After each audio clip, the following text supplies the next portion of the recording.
Book 17 of the bucket list is done. Let me tell you all about Meno by Plato. Meno by Plato. Rather fun to say out loud. Anyways, Plato was born into an aristocratic family in Athens, Greece, around 427-428 BC. He was a student of Socrates and the teacher of Aristotle. Plato's greatest claim to fame, however, is his founding of the Academy, a center for learning in ancient Greece and the foundation of today's universities. Plato was heavily influenced by Socrates, the philosopher and Athenian teacher who lived from 470 to 399 BC. Despite Socrates' influence on the foundation of Greek thought, Socrates really seemed to rub people the wrong way, and his teaching style was often parodied by comedic writers of the time. However, Aristophanes' Clouds is the only surviving work. Meno was a leading aristocratic family from Thessaly and an ally of the Athenian nobility, and in this writing, Plato crafted a dialogue between a soldier of the Meno family and Socrates, centered around the question of virtue.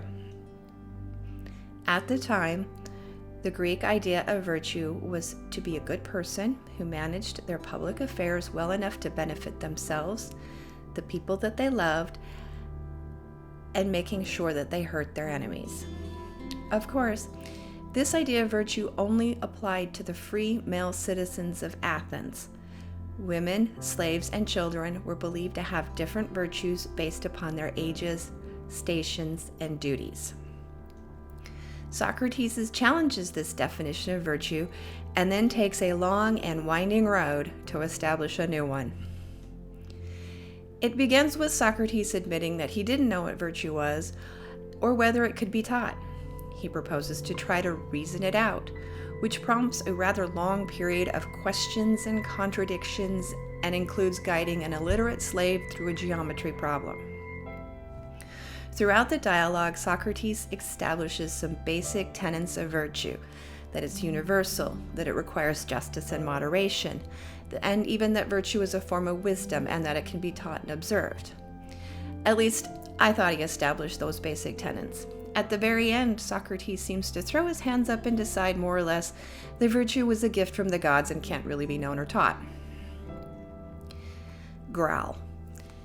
Anyways, after 2 or 3 rereads, I understand why so many people didn't like him.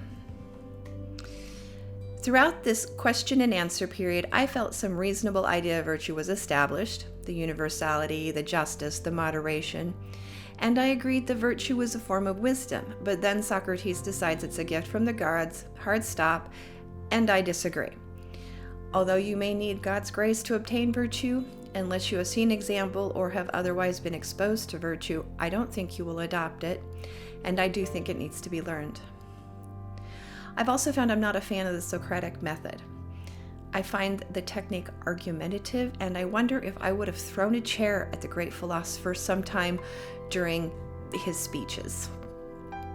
Unfortunately, I still have several more dialogues to get through on the bucket list, which wish me luck as I try to get through Gorgias. Until next time.